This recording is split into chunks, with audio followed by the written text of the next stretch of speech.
Namaskaram, Namaskaram everyone. Namaskaram, Sadhguruji. Good morning, good afternoon, good evening, and Namaskaram, everyone. On behalf of TiE Global, I am Habib Sharma, the current chairman of TiE Global. I welcome all of you, whether you are TiE members, non-members, across various channels, not only just Zoom. First and foremost, I'd like to thank our partners and supporters, Couchbank, for giving us this technical support, Vikas and his team at TiE UK North to bringing this to us, everyone at the Isha Foundation who's worked very hard in the last 5 or 6 days to bring up the right questions. Thank you, everyone. For most of you who don't know TiE or who are not or new to TiE, I'll just give you a 1-minute introduction to TiE. TiE is a world's largest nonprofit organization promoting entrepreneurship across the world. It was established in 1992 in Silicon Valley. Now we've spread out to 61 cities across the world, 14 countries, and each and every continent possible. Our main mission is to promote entrepreneurship. We catch them young. We start from a schools program, go into a colleges program, help young business people, and we mentor them, guide them, support them, and handhold them in every way. Recently, we've started to invest at the bottom of the pyramid at the early stage and idea stage startup ecosystem, where we're investing as angels across US and India. And we really look forward to nurturing entrepreneurship, promoting more and more people successful across the world. I thank Sadhguruji for giving us the time. I really look forward to these 60 minutes of knowledge, which is going to be focused on young entrepreneurs, senior entrepreneurs, businesses, and professionals. Over to you, Vikas, to start off the questions, please. Thank you.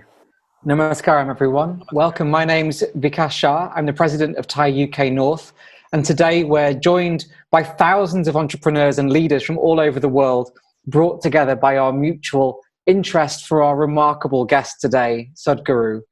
I first met Sadhguru through Daniel Donachie, who's in the audience today. Danny asks to make sure that your football team allegiance is still where it should be, Sadhguruji. But today, we are not here to talk about sports. We're here at a time where the world is going through one of the most profound shared experiences that we've all had since the last great outbreak of conflict. So today, I'd like to start, Sadhguru, by asking, we've had a devastating effect on the world from this virus. It's changed the balance of power and the relationships in societies. But it's not a human invader, it is a virus. How should we as individuals, as society, and as countries think about this situation that is happening to us? Namaskaram. Well, when you said it's not a human invader, but a virus, you're making it like being infected by a virus or this virus pandemic is worse than the World War II that you were referring to in some way. Well, we need to understand this. Most people don't know what is a war. Like for example, in India, though we have seen 4 wars, and America, probably in the post-World War I'm saying, America must have seen about 4 to 5 wars. But for India, the wars are fought on the border. Our soldiers have fought on the border, sacrificed their lives. But for the Americans, the wars are fought somewhere else. But just yesterday, we are commemorating the end of World War II. You ask the Londoners what war meant at that time, because every home was destroyed and around you there's a whole lot of destruction. That is not a joke. So virus is not as big as a war. Though we have to handle it in a war footing, it is not as big. Let's not magnify it that big, because being shot at, being bombed out is a different experience than right now this virus. It is not even being carried by some mice or mosquito or something else that we cannot control. We are the carriers. All we have to do is, if we behave responsibly and consciously, we can stop the virus in its tracks right now, because without us it can't go anywhere. When we are the transportation system for the virus, isn't it in our hands to stop? But that's not how a war happens. When a war happens, it's a totally different affair. So having said that, But at the same time, this is so universal, that is, this is literally covering the whole planet or the entire human population, so it is big, it is not small. Well, many things we have been doing. Well, all of you are entrepreneurs, what I say you may not like a little bit, but I want you to sit back and think, because right now, economy has sort of come to a near standstill situation. When a machine has stopped, it's a good time to maintain and fix that machine, because a running machine is very difficult to fix. Nobody will have the focus to fix a machine, especially if it's running well, then nothing can happen. I must tell you this, in 2008 when I was at the World Economic Forum, well, there was a bit of a, meltdown, and everybody was carrying a long face. These 1,000 and odd people, most of them billionaires, there were a few billions less, and they were carrying such long faces. So they asked me to handle a session called recession and depression. I said, recession is bad enough, you don't have to get depressed on top of it. And above all, right now the way we have built the economic engine on this planet, that it is going at a certain speed, if the economy goes down a little bit, you will be depressed. But if economy goes full steam, we will be damned on this planet. So this is a choice, whether we want to be damned in the next 30 to 50 years' time or we want to be a little depressed. We don't have to be depressed. This is not death, okay? This stoppage of economy does not mean death of human life, nor does it mean economic collapse. It's a slowdown, for sure. It is going to hurt every one of us. As individuals, it's going to hurt us. As entrepreneurs, small enterprises, large enterprises, very mega businesses, nations, every one of us have pain to go through. One important thing is, during this period, all of us should take the responsibility of staying alive. This is the most important thing. Because we are doing business, we are doing enterprise, only because we value life. Because we thought our enterprises, our businesses will add value to our life, that's the only reason why we are doing this. So human enterprise is fine, but right now a situation has come which has slowed us down a little bit. Not a little bit, quite a bit.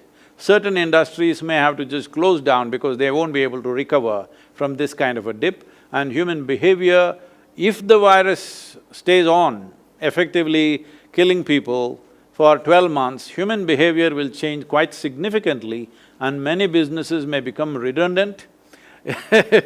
People are fearing God may become redundant, they are scared. If temples, mosques, churches don't open, God may disappear. So they are fighting for that also. So I'm saying the insecurity is not just among you, even the God is feeling insecure that if nobody comes to pray for 12 months, what do? After that, they may not come at all. They may do fine without it. So but with this as well, one of the most profound changes to society right now has been the disconnection of humanity. We've been separated from each other as businesses, as families, as groups, and fear has set in. How do you suggest that, first of all, how do you suggest we can cope with disconnection? And secondly, how can we cope with the fear when we do come to return? About disconnection, see, people, when economy was running well, businesses were running well, families were complaining that we are disconnected, there's no time for each other. Now, 6 weeks is not going to disconnect you from the world. It's a good time to connect with families, friends and everything. Anyway, we are connected, so connected with, social media and so many other ways. Anytime you can pick up a phone or send a message, we are connected. Even people who are working in the same offices were sending emails to each other, they were not talking to each other, so nothing has changed for them in many ways. So let's not exaggerate that disconnection. But is there a concern, a serious concern, not a joke? This is not going to be a joke. I am not saying this is not of any great consequence, it is. But at the same time, tell me, would we have, as human beings, as societies, as nations, always all of us trying to be, do better than others, would we have stopped and looked at how to redirect the economy? We would not have done, till a major disaster happens. I would say this is a soft disaster. Unfortunately, over 250,000 people have died. But if climate change disasters happen, much more will die. So instead of that, this is a soft one. This is the time that we need to restructure our businesses, restructure the way we run the economy. What is success itself, we need to redefine. For example, in the last 50 years, from 1970, 60% of the vertebrate population has disappeared. There are many explanations being given, accusations being made about where the virus came from, how it happened and all this. But the fundamental simple thing, see, yourself also, I'm saying both of you are outside the country or you're in India and he's in UK, right? So I'm in Manchester Yes. and Mahavir is in India. Okay. Yeah, I'm in Jaipur, yeah. Don't tell me you're a United fan or something. I'm sorry, I Man can't City disclose fan. my team affiliation because Danny's one of my best friends. Okay, that's a good one. The thing is, see, why is it that many Indians have gone out? Because there was no opportunity here, so they've gone out and thrived all over the world. Similarly, any life will do the same thing. I'm speaking for the virus because virus is also a life. We cannot be alive without microbes and pathogens within our body. Without bacteria and virus, we cannot be alive. This one virus is right now causing trouble, so we think virus is our enemy. No, virus is also life. They were doing fine among the animals, especially among other mammals in the animal kingdom, but the vertebrate population has gone down 60% since 1970. And the way the population is going down, what it means is, for the virus, there is no habitat. It has to jump somewhere. So it found us somehow. Whether it jumped in a marketplace or a laboratory, whatever, this is a debate, we do not know what the answers are for this. But it has jumped one way or the other, and this is not the first time it's jumped. Many times these things have happened. When the Spanish flu happened, over 50 million people died. In India, 12 to 17 million people died. That's not a small number. When the world's population was just 2 billion people, 50 million people died. So right now, 250,000 people have died, and especially in a time like this where our ability to travel is quite limitless, every day people are flying all over the world. In spite of that, it is pretty good because our awareness, our medical systems, everything is way better. So we can make this disaster, we can make this virus situation into a minor aberration in our life rather than making it into a major calamity, if only we conduct this properly. About fear. Fear means, you must understand this, about what may happen tomorrow. So essentially what is happening is, right now there is a challenging time in front of us, true, really challenging times like never before for our generation of people. This is the most challenging times we are facing. When there is a challenge in front of you, you must be at your best. This is the most important thing. When there is a challenge in front of you, your competence becomes the most important thing that you need to do. Tell me, when you're in fear, are you very competent? No. The basic faculties will be lost. You will become debilitated with fear. So, what is the logic behind this? The thing is just this, whenever there is a challenge in front of you, your own intelligence turns against you. Right now, let's not decide what to do tomorrow because we still do not know how the virus will play out. We do not know.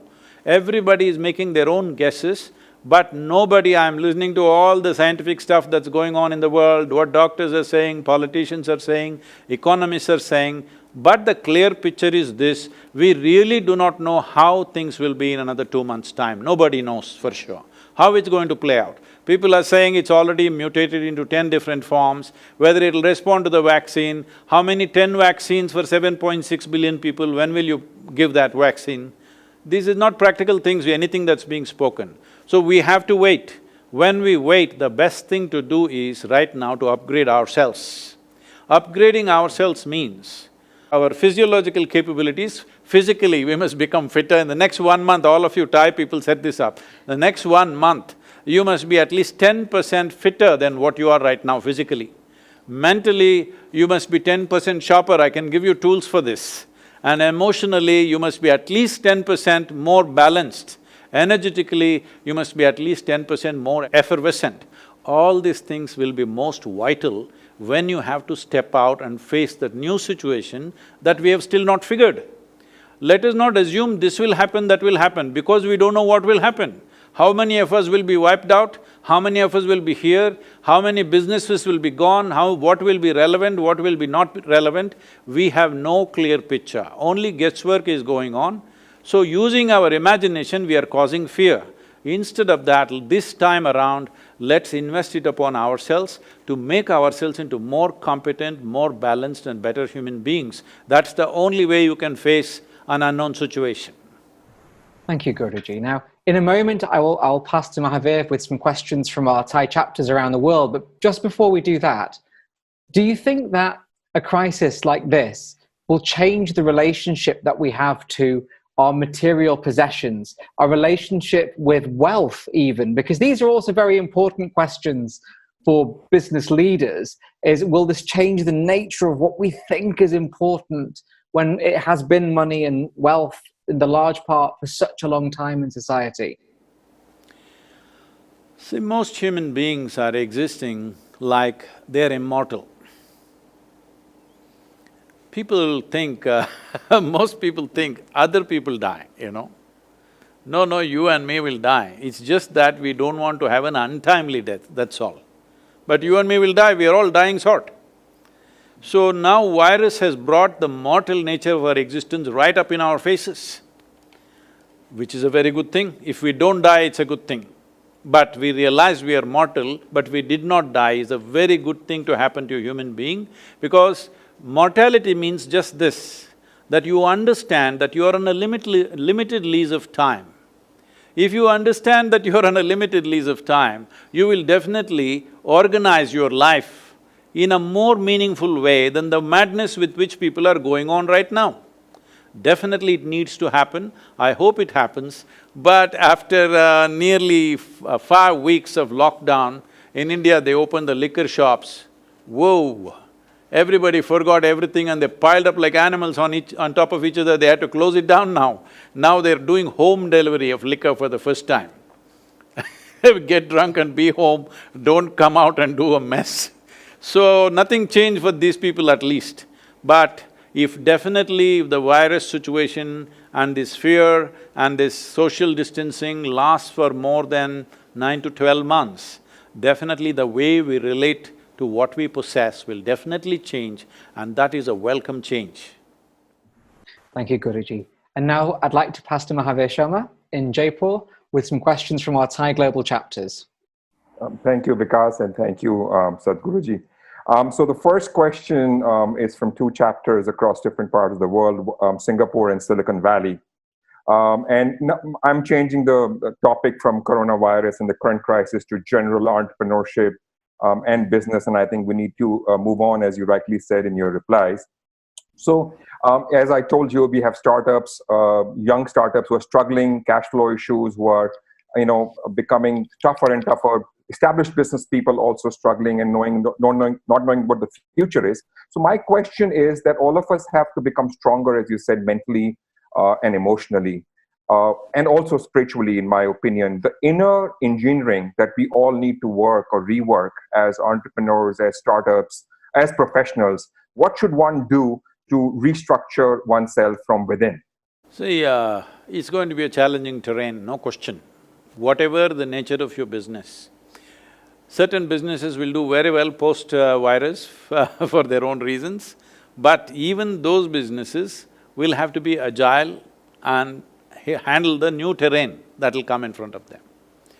If you want to approach, let us say you're in Rajasthan, let's say you want to travel the Thar desert, you would want a machine which is well engineered, isn't it? You don't want to go into a desert with a badly engineered machine where anything could happen.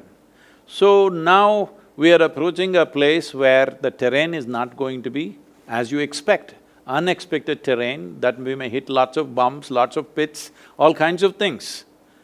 Nobody knows what kind of challenges it will throw, but we clearly know it is going to be a very challenging situation for anybody who is managing anything. Businesses, nations, institutions, individual lives, everybody will have their own kind of challenges. So when this happens, the most important thing is that you're well engineered. What does engineering mean? See, we say something is well engineered because it functions the way we want it, isn't it? If a machine functions the way we want it, if the building functions the way we want it, we say this is a well-engineered structure. So similarly, in your life, your body, your mind, your emotion, your energy should work for you. Just now he was mentioning about fear. Fear, anxiety, anger, resentment, hatred, whatever, anything that is unpleasant within you, for this, people may go on giving many reasons. Today, there are over 72,000 exotic names for psychological disorders of various kinds. You can give as many names as you want, but essentially what has happened is, your intelligence is turned against you for some reason, whatever the reason. Fundamentally, your intelligence is turned against you. There are only two kinds of sufferings in human life, physical suffering and mental suffering. If the virus gets us, then there is physical suffering, that's a different matter, we need to deal with it completely differently. The rest is all mental suffering. 95% of human suffering is mental suffering. What mental suffering means is, when it comes to suffering, you are on self-help. You don't need any outside help. Right now, sitting at home, you will think about something that may happen 10 days ago and already suffer something which does not exist. What is it that human beings are suffering? What happened 10 years ago, they still suffer. What happened 10 years ago does not exist. So what you are suffering is, you're suffering your memory. Or what may happen day after tomorrow, they already suffer. This means you're suffering your imagination. So if you're suffering your memory and imagination, one thing we need to understand is that as human beings, we have a very vivid sense of memory. That's why our lives are so rich. No other creature on this planet has the kind of memory and detailed memory as we have. And no other creature has a fantastic sense of imagination that human beings have. Now you're suffering your memory, you're suffering your imagination means you're suffering your evolution of becoming a human being. So most people would like to have half the brain that they have right now so that they can be peaceful. So when it doesn't work, that's why they soak it in alcohol so that half is preserved for some other time, and they feel little peaceful for some time. Well, when it goes completely out of control, the doctors even going to the extreme stage of doing what is called as lobotomy, that a part of the brain is removed. If a part of your brain is removed, no fear, no anxiety, nothing peaceful, but no possibilities either. So I'm saying, what is a possibility, you are making it into a huge problem, simply because you're not well engineered. What does being well engineered mean when it comes to a human being? You heard of… you're in UK, so you definitely heard of Charles Darwin, right? Nobody did not hear about him. He didn't come from Manchester, I think. No, he wasn't perfect, so… I get you. You must be from the city, Manchester city, that's why you're talking about perfection. Yes, sir. So, Charles Darwin went about… I'm making it simplistic, but he was saying something like this: a goat could have become a giraffe over a million-year period. A pig could have become an elephant over many more million years. But a monkey became human rather too quickly. So quickly that anthropologists are continuously looking for a missing link which they have not found yet. So what it means is, in terms of DNA difference, if you look at it, between a chimpanzee and yourself, the DNA difference is only 1.23%. 1.23% is not much of a difference. So physiologically, we are very, very close to a chimpanzee.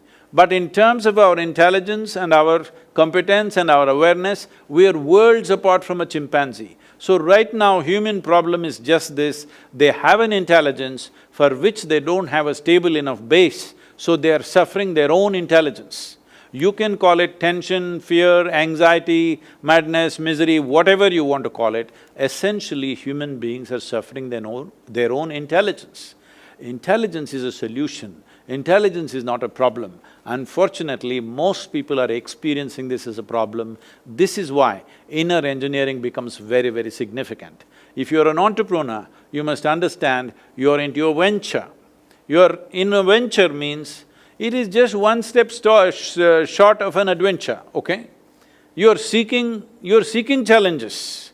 If you did not want challenges, Rajasthan government would have been a fine place, to work. But you become an entrepreneur because you're consciously seeking a challenge. This means you're into a venture which is not an adventure but just one step short of that. That means you should not suffer unexpected situations. Unexpected situations, undefined situations means for an entrepreneur, there are a million possibilities in that. He has to look at it. Thank you so much. Going on with my next question, and nothing to do with the current situation, and this is from Anjali in New York, Ram from TiE UK North, and a team in TiE UP. What causes, and this is a very generic question, of feelings of unpleasantness, disconnect, dissatisfaction, unhappiness within oneself in life. And these things invade yourselves and actually you underdeliver or work, and that creates a challenge for everyone, and one has to compromise on whatever business or job that one is doing. Or sometimes even people become procrastinated because they're comparing themselves from other people. So this emotional, and many a time people don't even know that they have these inner challenges or dissatisfactions. How does one control or deal with inner emotions and become stronger emotionally? You said underperform. What I say right now, this is not to insult anybody, but I'm saying over 95% of the human beings on the planet are underperform all the time. They may be comparing themselves to somebody else and doing little better than them and they think they're okay. It is not a way to look at life.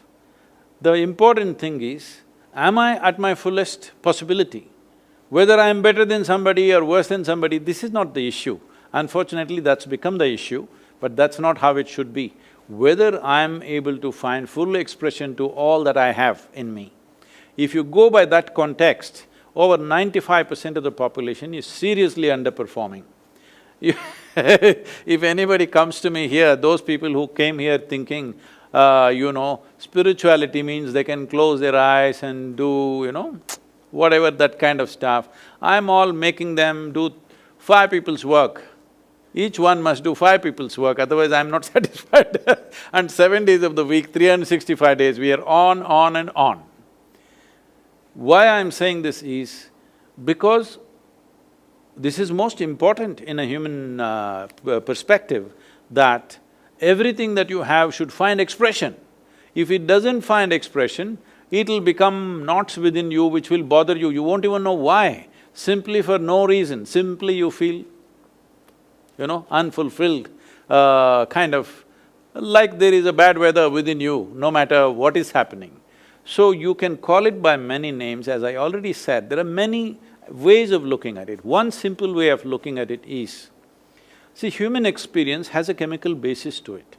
What you call as joy is one kind of chemistry, what you call as misery, another kind of chemistry, peace is another kind of chemistry, love is another kind of chemistry, agony is one kind of chemistry, ecstasy is another kind of chemistry. So right now, we can look at it in this simple way. If you create the right kind of chemistry within yourself, you will be blissful every moment of your life. Being blissful means your body, your mind, your emotion and your energies are pleasant. Because pleasantness is very vital for a human being, and that's all you're looking for. See, you want your body to be pleasant. If your body is pleasant, we say, this is health. If it becomes very pleasant, we say, this is pleasure. If your mind becomes pleasant, we say, this is peace. If it becomes very pleasant, we say, this is joy. If your emotions become pleasant, we say, this is love. If it becomes very pleasant, we call this compassion. If your very life energies become pleasant, we call this blissfulness.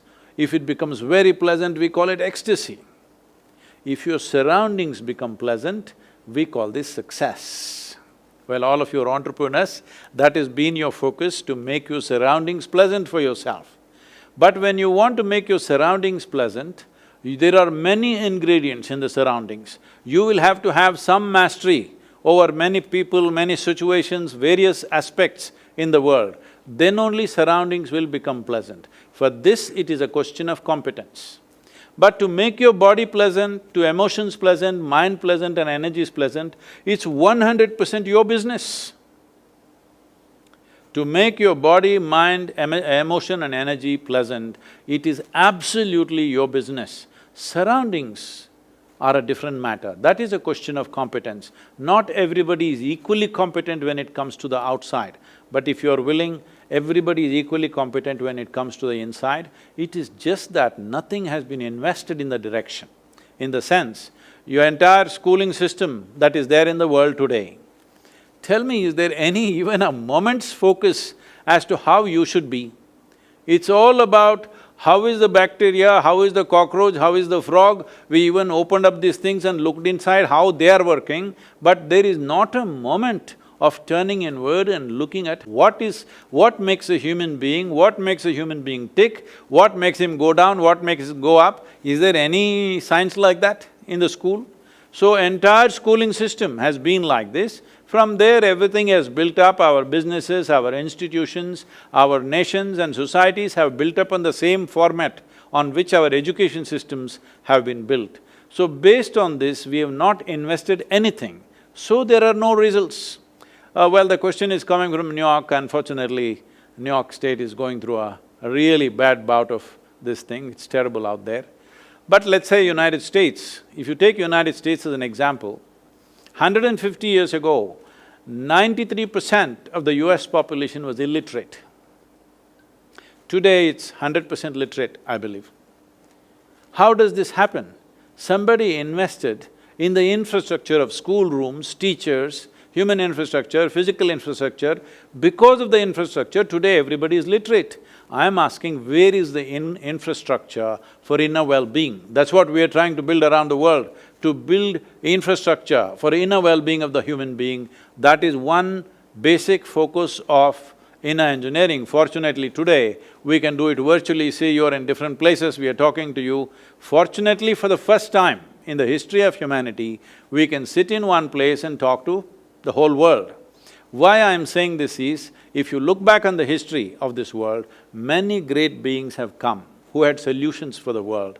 Well, Krishna came, he could talk only to one person. A Buddha came, he spoke to a few hundred people. Jesus came, just 12 people and one of them freaked on him. Like this has been the history of this humanity. This is the first time that we can talk to the entire world sitting in one place. When there is an opportunity like this, if we do not transform human consciousness, that means we are simply not interested. So this virus has given us a break from whatever we have been doing. I think this is a great time. You're all entrepreneurs, you must also look at this, how to raise human consciousness. Whatever you need in terms of material support, whatever, I'm willing to give you, Isha Foundation is willing to give you. You build an enterprise of transforming humanity, because that is the biggest business in many ways, and that is the most vitally needed business on the planet. Sure. Thank you. And that leads to my next question. And, of course, conscious is very, very important in philanthropy and charity, and working for the society is always great. And TiE, has been promoting this philanthropy for all successful people, and we do a lot. This question has come from TiE Coimbatore and TiE Rajasthan. So doing charity, doing good work, doing work for social impact always makes one very happy. The inner glow, as you say, the inner strength that comes from within is very, very strong. Can you enlighten what happens, what chemistry happens in one's self when someone does good work for other people? And also, if you'd like to talk about your charities that you are working and how we can collaborate, as you just mentioned. So wherever an individual human being puts another human being or some other human being's well-being above our own, suddenly that situation becomes a very powerful situation. We have the fortune of constantly living among such people. It is the greatest fortune I have, that always I am among people who are not concerned about themselves, they're concerned about what they can do for what is around them. So that is a fantastic situation. It is good, those of you who are doing businesses, who are engaged in variety of things, families to raise and all this stuff, in that you take time to do this, it's a great thing. And you must know this joy. You must know the joy of operating beyond your limitations, because the only thing that a human being is looking for is expansion. Please look at this. Wherever you are, whatever you are right now, you want to be something more. If that something more happens right now, you want to be something more. If that happens right now, you want to be something more. If you look at this, you want constant expansion. So how much expansion would settle you for good? If you look at this, even if I make you the king or queen of this planet, you will not settle. You will want the solar system. If I give you one solar system, you will want the universe. If I give you one universe, you'll want the galaxies. It doesn't matter if I give you 1 billion galaxies, you will want something more. This is the nature of a human being, because this one doesn't like boundaries, it wants to expand. If we have this longing in a very basic physical way, that we want to be more than who we are, if it finds a very basic physical expression, this is called sexuality. You're trying to be something more than who you are. If it finds an emotional expression, we will say this is love. You're trying to include somebody as a part of yourself. If it finds a mental expression, people will say, this is ambition, this is conquest, or maybe simply shopping. No, maybe I shouldn't have uttered that word, people must be missing that activity so much and they may suffer because Online shopping is open, I think. No, in India that is also not there right Only now. essential goods. Yes. So, essentially you're trying to be more than who you are. Even your acquisition of wealth, property, money, what is this? This is just about expansion. So, in a way, when you look at life, not just in terms of myself and mine, but something that's unconnected with you, you want to invest something in that life, there is a sense of expansion and that's what you're enjoying. That you must know always. This is what yoga means. Yoga means union. Not necessarily emotional or psychological, simply the way you exist, there is a sense of union with everything around you. In this union, there is ultimate pleasure and blissfulness and peaks of ecstasy which most people would never know in their life. This is something every human being must experience in this life, because we have come with the possibility. Why should we miss it? Thank you so much. Now I'll hand it over to Vikas to ask the next questions, and we would now be discussing character and the future of the society, moving on from the present. There was one part of the question which I did not answer, if I can… Yeah, I'm sorry, you forgot to talk about your charities, yes. We need to know about… So, I never thought I'm doing any charity, I thought I'm just doing what's needed. In that sense, right now, it is very painful to see that even in the rural India, there are so many people, migrant labor and others, who are stuck without food. It's running into thousands every day. Our volunteers are out there ensuring that, we have created this thing that this part of Tamil Nadu doesn't have a single case of virus infection, because our volunteers are there taking care of this, supporting the police, supporting the government officials, serving food to all those people, no movement. Not a single case has appeared in this entire region of Tamil Nadu because we are on the ground. This is what needs to happen to stop this is one aspect.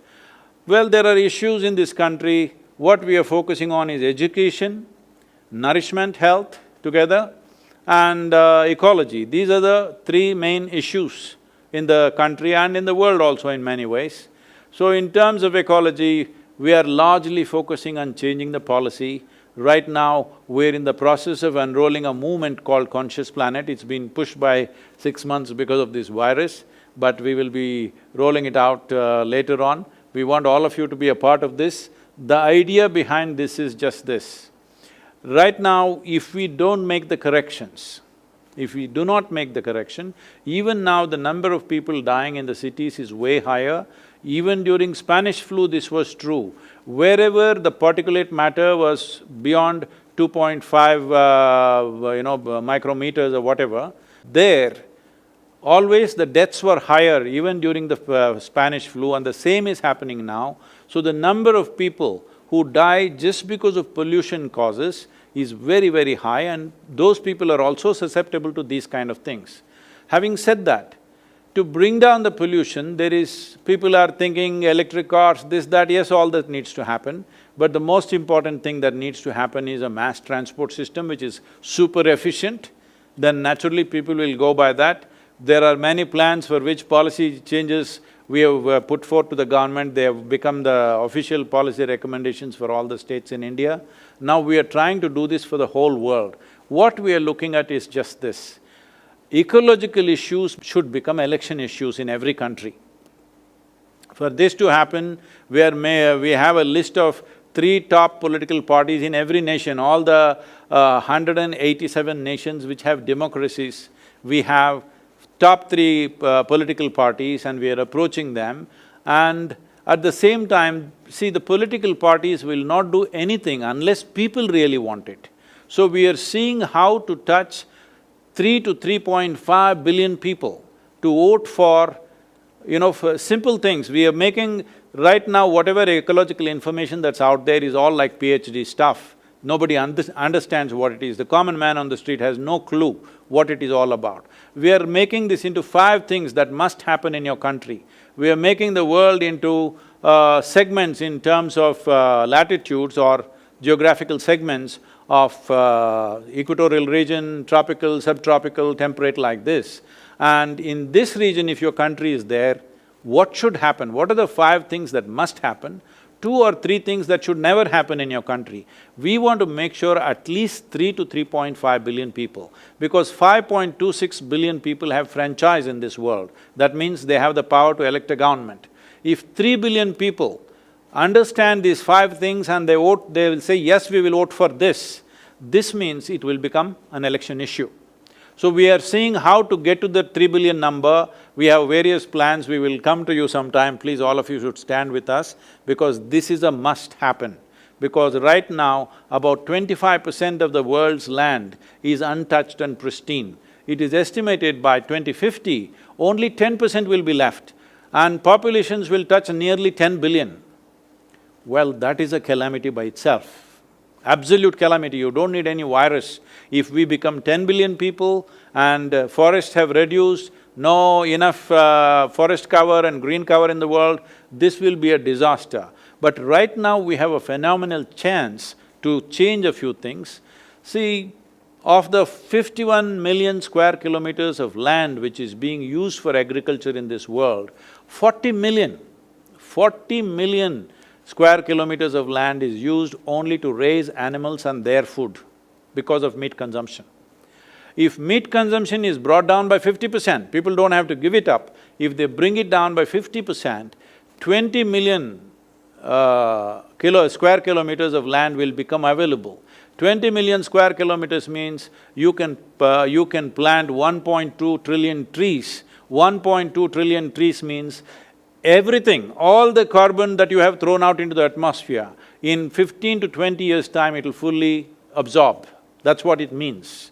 This can be done, and it can be a huge business by itself. Timber can be a huge business by itself. We can crop the timber, but in a calculated way, this can be done. This can be a major business. As meat industry goes down, this can be done. This is a big enterprise by itself. You must look at that. Above all of you should stand with us for Conscious Planet. Thank you so much, and we will help you reaching out to masses across the globe and educating people about what you said. We'll share a document with your team. Over to you, Vikas, to take it forward, please. Thank you. Guruji, over the last 4 or 5 years in particular, we've seen so much disharmony, disunity, and fractures emerge in our society, whether we look at referendum or elections or whatever it might be. And we do, as you said, need to come together as a society for many important causes such as the environment. But why are we still turning to those base instincts such as hate and isolation?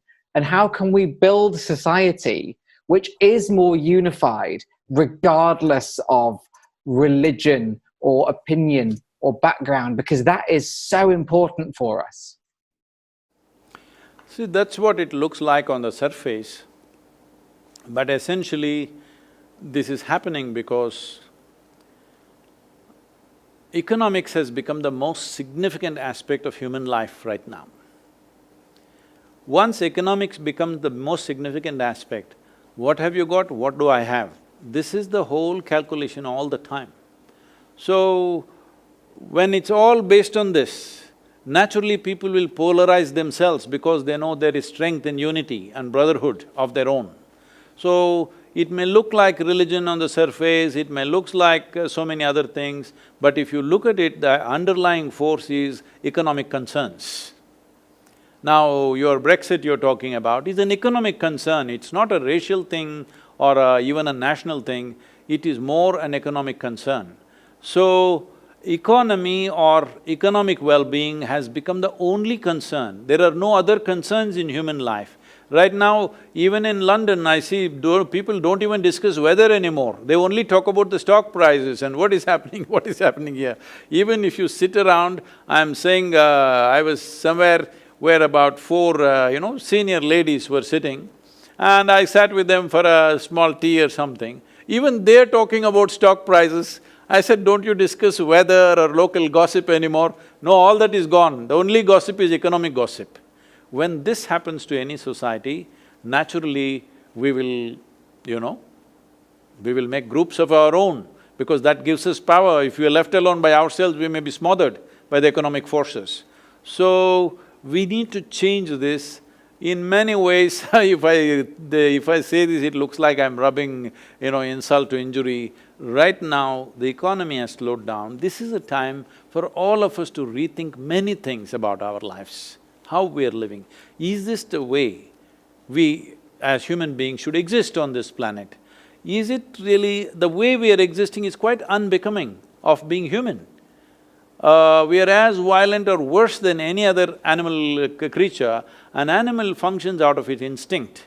Instinct essentially means a crystallized amount of memory within itself in its evolutionary scale, and from that memory it operates. The significance of being human is whatever our instincts are, whatever our genetic background and evolutionary background is, this moment you and me can function, we have a discerning mind that we can function consciously, no matter what our history says, what our genetics say, what our evolution says, whatever it is, the background, still we can stand above that and act consciously because we are the only ones who have a discerning mind which can act beyond our own instincts.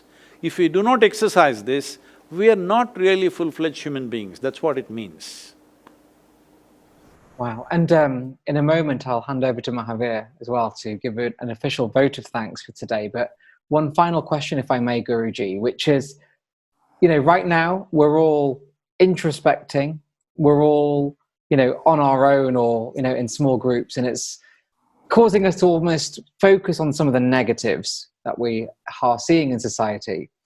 But how can we make sure that we look outwards? How can we make sure that we see beauty and positivity even in a time of great crisis and uncertainty? The negativity is coming from… I think all of you are trying to practice astrology. You're planning to probably start an astrology company, so you're trying to make predictions about which you have no clue. Don't make predictions right now.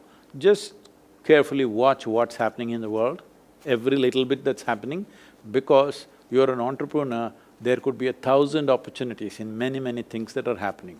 This may make me look like, oh, what is he talking when there's a human disaster, you're talking about enterprise.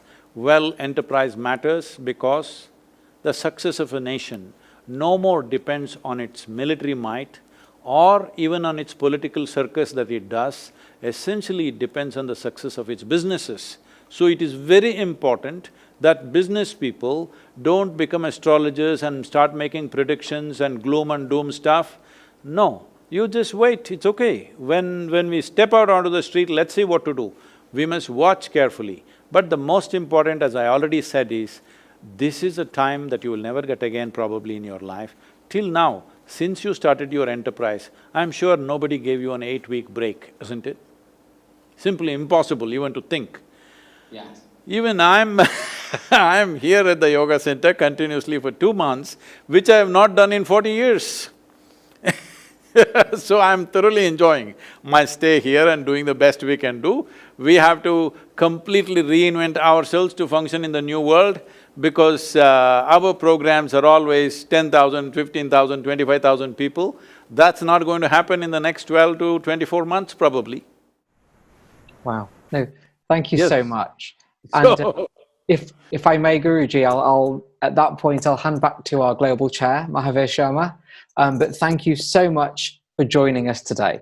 you must do in engineering. Thank I've you. already Yeah. registered.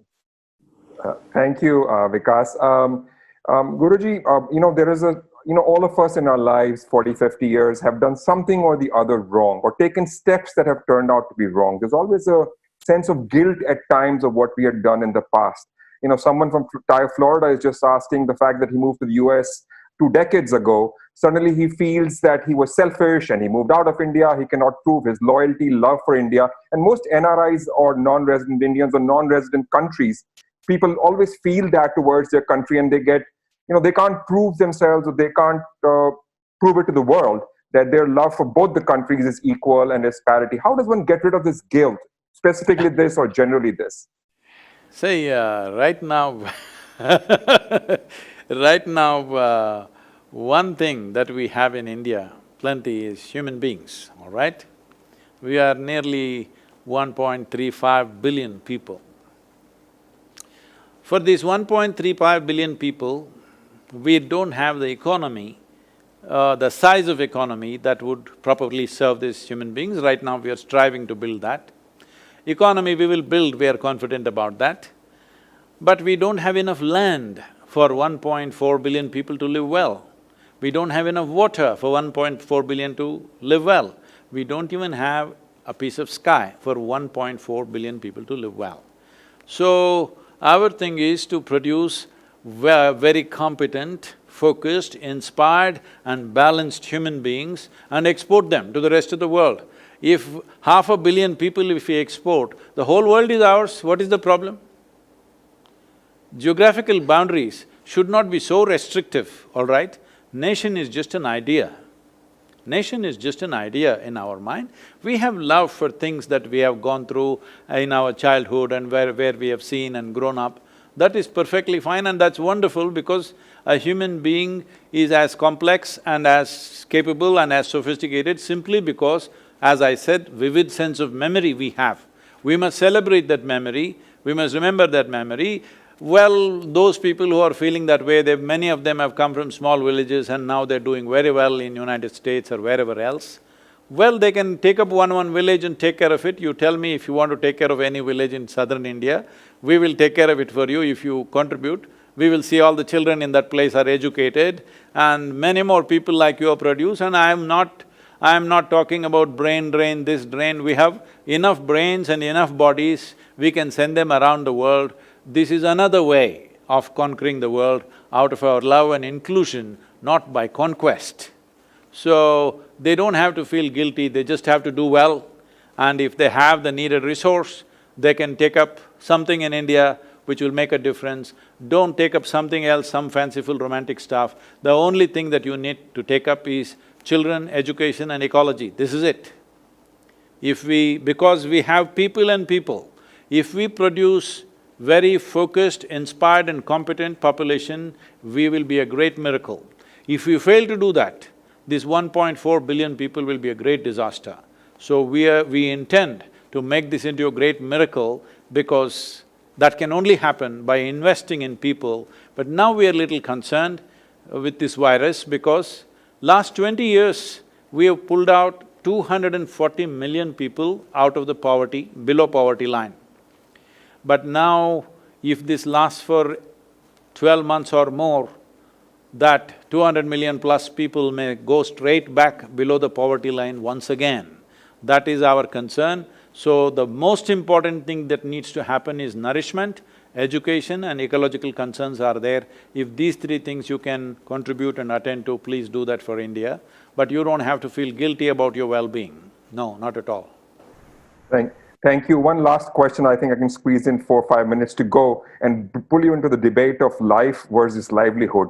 US is, leaning towards livelihood and economy. Indian government is in a dilemma. Red, green, orange zones don't have as much of a business or economy. Red is where all the problem is. What is the right balance?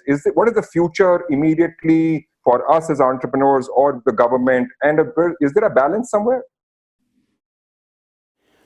See, this is not about taking sides. We should not take sides at times like this. Unfortunately, people are so geared to always take this side or that side. That's not it. As I said, we do not know how it'll unfold in the next 2 to 3 months.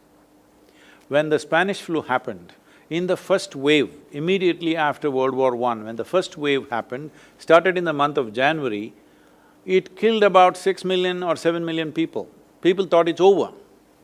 But it came back in August, September and killed over 35 million people straight away. And it again came back next year to kill some more people, but that second wave was the biggest one. Is this virus going to behave like that or not? We do not know. We can only go by what's happened till now. In the past, it's happened in the just a little over a century, exactly the same thing has happened. It's the second wave which really got us. Even now, some of the doctors and scientists are saying the second wave in US will happen in October, November, December, and that's going to be really big. Well, if that is the thing, you step out and kill 2-3 million people or 10 million people or whatever, I don't know how many, unfortunately, that will not be good in terms of livelihood. Even if we look for livelihood, coming out and protesting in thousands together, openly defying the simple care that you need to take so that it doesn't spread, talking about, see, scientific language like herd immunity, this and that, without understanding what it is. Before herd immunity comes, if we go for herd immunity, I'm telling you, we will wipe out the geriatric population completely. We will wipe out all those people who've gone through organ transplants, cardiac patients, diabetics, all vulnerable population, largely we will remove them. Is that what you want to do in terms of livelihood? Yes, we definitely have to restart the economy, time has come. More than 6 to 8 weeks, if you close down, it'll become a major problem. But how to do it must happen in a planned way, not coming out and talking about your rights on the street. Your rights are there, but there are also responsibilities of being in a democracy, isn't it? Because when what you do is not just about your life, it's going to take somebody else's life. When doctors are being forced to make these kind of decisions, in Italy this was done, that is, suppose me and my mother get admitted into the hospital for the virus, they will give the ventilator to me and let my mother die. How will I live with that? That I took the ventilator and made her die?